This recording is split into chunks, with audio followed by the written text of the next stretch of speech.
প্রশ্নে বলা হয়েছে যে সরল চন্দিত স্পন্দন সম্পন্ন একটি বস্তুর বেগ 3 মিটার পার সেকেন্ড, সরণ তখন 4 মিটার। আবার বেগ যখন 4 মিটার পার সেকেন্ড, সরণ তখন 3 মিটার। দোলনের বিস্তার ও পর্যায়কাল নির্ণয় করো। বিস্তার হচ্ছে এ, পর্যায়কাল হচ্ছে টি। তাহলে এখন আমরা প্রশ্নটার দিকে একটু খেয়াল করি যে বস্তুর বেগ হচ্ছে 3 মিটার পার সেকেন্ড, যখন সরণ হচ্ছে 4 মিটার। আমরা জানি বেগের সমীকরণ থেকে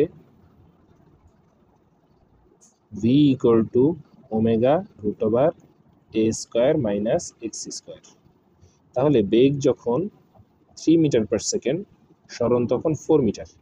তাহলে বেগ হচ্ছে 3 omega root over a square minus সরণ তখন 4। এটা আমরা 1 নম্বর সমীকরণ দিই। তারপর হচ্ছে বেগ যখন 4 মিটার পার সেকেন্ড, সরণ তখন 3 মিটার।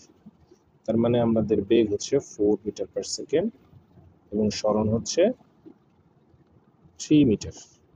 তাহলে এ স্কোয়ার মাইনাস 3 স্কোয়ার, এটা হচ্ছে 2 নম্বর সমীকরণ। এখন এখান থেকে আমাদের বিস্তার এবং পর্যায়কাল বের করতে হবে। তাহলে আমরা যদি 1 নং ভাগ 2 নং দিই, তাহলে 3 divided by 4 equal to omega root over a square minus 16 এবং omega root over a square minus 9। তাহলে ওমেগা ওমেগা কাটাকাটি, root over a square minus 16 divided by root over a square minus 9। আমরা যদি আর গুণন করি 3 root over a square minus 9 equal to 4 root over a square minus 16। এখন আমরা যদি বর্গ করি তাহলে 9 ইন্টু এ square minus 9 equal two 16 into এ স্কোয়ার মাইনাস 16। এই সমীকরণ যদি আমরা সমাধান করি তাহলে 7a স্কোয়ার ইকুয়াল টু হচ্ছে 175, অর্থাৎ এ স্কোয়ার ইকুয়াল টু হচ্ছে 25 এবং এ ইকুয়াল টু হচ্ছে 5। তাহলে আমরা এখানে এ এর মান পেয়ে গেলাম।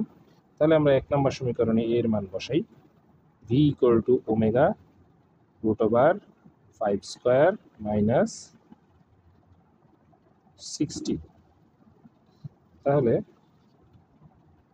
3 equal to omega root over 9।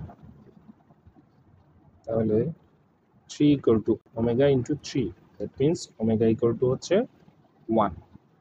তাহলে ওমেগা যদি 1 হয় তাহলে পর্যায়কাল আমরা জানি omega is equal to 2 pi divided by T, অর্থাৎ T is equal to 2 pi divided by omega. ওমেগার মান যেহেতু 1, তাহলে টি ইজ ইকুয়াল টু হচ্ছে 2 পাই।